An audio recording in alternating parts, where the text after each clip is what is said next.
നമസ്കാരം. മലയാളി വാർത്തയിലേക്ക് സ്വാഗതം. 7 ഇസ്രായേലി സൈനികരെ വധിച്ചതായി ഹമാസ് അറിയിച്ചു.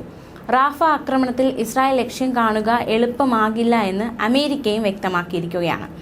ഈ രണ്ട് കാര്യങ്ങളുടെ ഒരു വിശദാംശമാണ് നമ്മൾ നോക്കാൻ പോകുന്നത്. വടക്കൻ തെക്കൻ ഗാസയിൽ ഇസ്രായേൽ ആക്രമണം കടുപ്പിച്ചിരിക്കുകയാണ്. 24 മണിക്കൂറിനിടെ 82 പേരാണ് കൊല്ലപ്പെട്ടത്. 234 പേർക്കാണ് പരിക്കേറ്റത്. ഇതോടെ ഗാസയിലെ മരണസംഖ്യ 35,173 ആയി.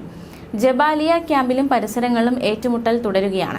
ഇസ്രായേലിലെ നിരവധി ടാങ്കുകൾ, യുദ്ധോപകരണങ്ങൾ എന്നിവ തകർത്തിരിക്കുകയാണ്. ഹമാസ് ആയുധ വിഭാഗം അൽഗസാം ബ്രിഗേഡ്സ് ആണ് ഈ കാര്യം അറിയിച്ചിരിക്കുന്നത്. 7 സൈനികരെ കൊലപ്പെടുത്തിയെന്നും അവർ അറിയിച്ചു. 28 സൈനികർക്ക് പരിക്കേറ്റതായി ഇസ്രായേൽ സ്ഥിരീകരിച്ചു. ഇതിൽ പലരുടെയും നില ഗുരുതരമാണ്.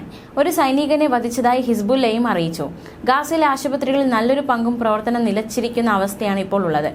ഈ സാഹചര്യത്തിൽ പരിക്കേറ്റവരെ ആശുപത്രികളിലേക്ക് മാറ്റാനോ രക്ഷാപ്രവർത്തനം തുടരാനോ പറ്റാത്ത സാഹചര്യമാണ് നിലവിലുള്ളതെന്നാണ് ഗാസ ആരോഗ്യ മന്ത്രാലയം അറിയിച്ചിരിക്കുന്നത്.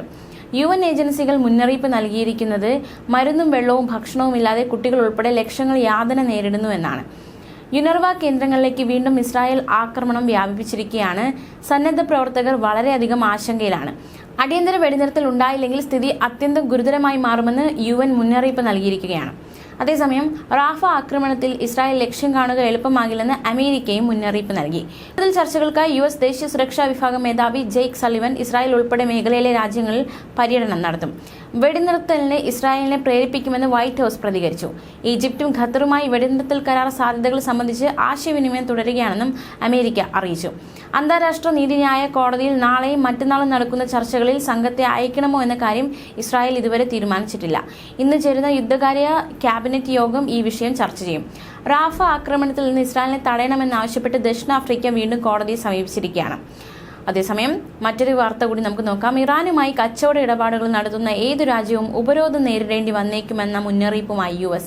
ഇറാനിലെ ചാബഹാർ തുറമുഖ നടത്തിപ്പിന് ഇന്ത്യ 10 വർഷത്തെ കരാർ ഒപ്പിട്ട പശ്ചാത്തലത്തിലാണ് US വിദേശകാര്യ ഡെപ്യൂട്ടി വക്താവ് വേദാന്ത് പട്ടേൽ ഇത്തരത്തിലൊരു മുന്നറിയിപ്പ് നൽകിയിരിക്കുന്നത്. ഇറാന് US-ന്റെ ഉപരോധങ്ങളുണ്ടെന്നും അത് തുടരുമെന്നും അദ്ദേഹം പറഞ്ഞു.